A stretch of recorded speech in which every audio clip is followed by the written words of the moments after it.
چیروکا نه پیشمرگین کو پککی قشتی و جنازه وان را دستی صدام کری. هر دولت و هیزا کو دخوازه لسر کردستان سردست ببه و داخوازن آزادی ین کردان پیک ببه پیشید ناوا کردان دا تبگیره که جخور آواد که دجمنی هری مزن کردان کرد بخوا بویه راستیا پککی جی دناوا بیر راستیا دیروکی دا دکاره ور راوکرین لی پککی جی تبگیرین کود دیروکی دا لدیجی کردان حاطنه بکارانین جدایه پککی نه تنه جعالیه یک کولونیالیستا و جعالیه هر چهار دولتین داگر کرده لدیجی تبگیرین کرد این هر چهار پارچهان جی هات بکارانین و راستیا پککی هر کسی که کوب بلایانو بگشتی لدیروکی دنیره دبینه جبر ویه که پککی پهنجی سالن لهر چهار پارچهین کردستان هیه لسر بنگه رژیم اساد یا سوریه ری ندا کو تبگیرین دن در بازی روجاوا ببن لسر بنگه دولت ایران ایریشی تبگیرین روشلات گر به پلان دولت همو تبگیرین کرد این لترکیه تصفیه کرن لسر بنگه رژیم صدام عراق پیش سال 1988 ایریشی پیشمرگه کرد وکی پاسوان سونری این صدام تبگیریا ایرو و جارجی خود دسپیره رژیم نویا شیعه بغداد و ایریشی حریم کردستان دکه پککی هبونا خو نل سر تک برنا دجمن و قط کرنا پارچه اکش دجمن لیل سر تک برنا کردان و جناب برنا دستکفتین تبگیرین کرد آباد که جبو پککی پیناسای هلی باش اوه پککی هیزه که پاراملیتره جعالی داگرکرین کردستانی به تیب کارانین پککی جبو به راستی وشیره به منطقه پاراسنا هلی باش ایریشه جبلی خواه همو کردان خایون و سیخور دست نشانده که دیروکا پککی بواته که دیروکا شر تیبت کولونیالیستان لسر کرد و کردستانه پککی برادستگرنا ترمین پیشمرگان خواست خواج صدام را اثبات بکه در سال 1988 ده به دست پیکرنا انفال را گل باشور کوچی باکور و روشلات کردستان بو انفال بهدینان ده 25 طباقه ده دست پیکر گند خاطن شوطاندن و گل پنابر بو پیشمرگه لگل خلک باش بکشیا جی ایلون 1988 حتی آدار 1989 پیشمرگه لخط هفتانین برواری بالا زاب آواشین آنگو بهدینان هجماره که سینوردار مان هزین صدام جبا کو پدکی او پیشمرگه و نگرین هرمه دست به دانستاندنان لگل پککی کرن حتی ویدمه جحشن گریدای صدام لحرمه هبونو تکلیین وان به پککی رهبو و جاره دنابرا اندام استخبارات صدام آم مرکزی و افسرین ارتش صدام این لحرمه دا هفدیتن پیک هاتن پککی هنج جوان هفدیتنان لگوندر در کار حرم هفتانین پیک آنی بشکوان هفدیتنان جی لأوتیلا سولا و آمدیا هاتیه چکرن پککی جبو کو باوریا صدام به دست بخو با آلیکاریا صدام لبهدینان بجه ببه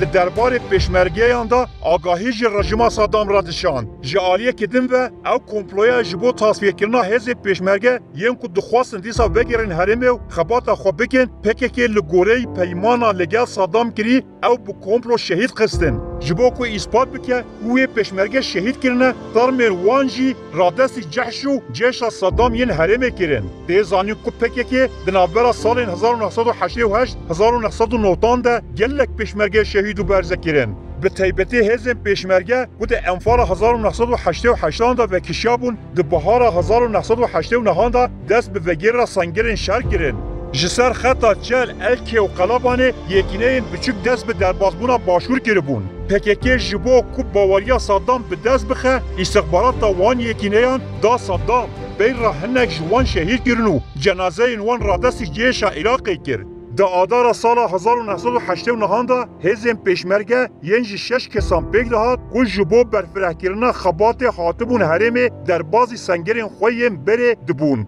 لور هزم پککی پیدا ببون پیشمرگیان به سالان نان دابو آپوژیانو به هفر رهواتی کربون پیشمرگه باور ندکر کزیانک بگه جوان شبکه لیک شونه مان یکینه یا پیشمرگه جره که دور هاتبون روژادن خواستم پاقجیا خوا بکن چکدارین پککی جیجوان را گوت امی زروانی لوا بکن دما پیشمرگیان سری خود ششتو بالا و خود کر پککی او هر شش پیشمرگه دعازی شهید کرن پیش را خبر داد جحشان او جنازه هر شش پیشمرگیان برن بر پرسن جیش یا عراق وکی دیاری چکین پیشمرگیان شهید دان چکدارین پککی ناوی وان پیشمرگیان خود وی بویری دا شهید بوینه وهانه احمد قادر سعدالله آفدل نزار محمد، محمد حمدی، نظمی ورمیلی، خالد ورمیلی لگوری پیمانا کو به صدام را چکر بو پکی که یکینه پیشمرگه کو هاتبون حرم دشوپاندنو او امها دکر یک جوان یکینه کو پکی که امها کریجی سه پیشمرگه خلک باکور کردستان یم باجورک چله بون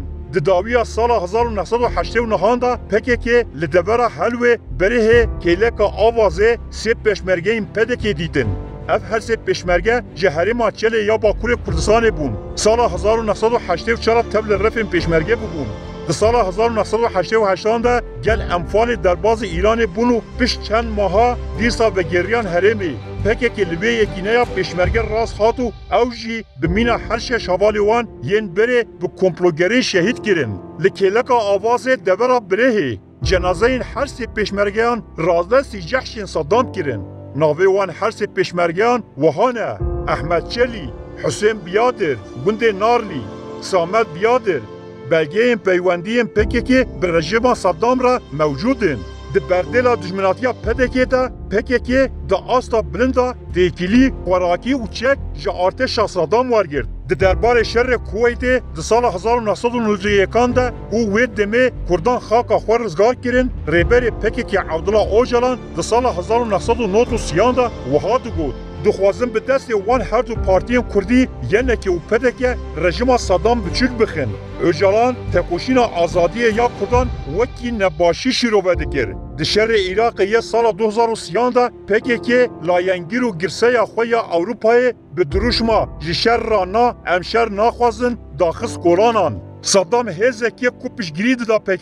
PKK nedixwaz bê hêzê winda bikin. Statûkoya ku tê de cih girtibûn winda bike. Ji bo PKK ax rizgarî û azadiya Kurdistanê tiştekî giring nîne. Tişta giring berjewendiyên partiyê ne. Lê PKK li kêleka kolonyalîstan li dijî Kurdan şer dike û yekser wekî bu kalemûm rengî diguhore. Saddam ji nav çû, niha li Bexdayê rejimekî şîe heye. Ew rejima şîe herî kêm bi qasî Saddam diş Kurd e. PKK niha jî heman xizmetê ji rejima Iraqê ya şîe ra dike. Ji bo PKK yê çoyî axa ye û yê hatî paşa ye. Çawa ku di berdêla neheştina pêşmergeyan li Behdînanê ji rejima Saddam halîkarî disan, niha jî di berdêla neheştina pêşmergeyan bo Şengalê dîsa alîkariyan ji Iraqê distîne.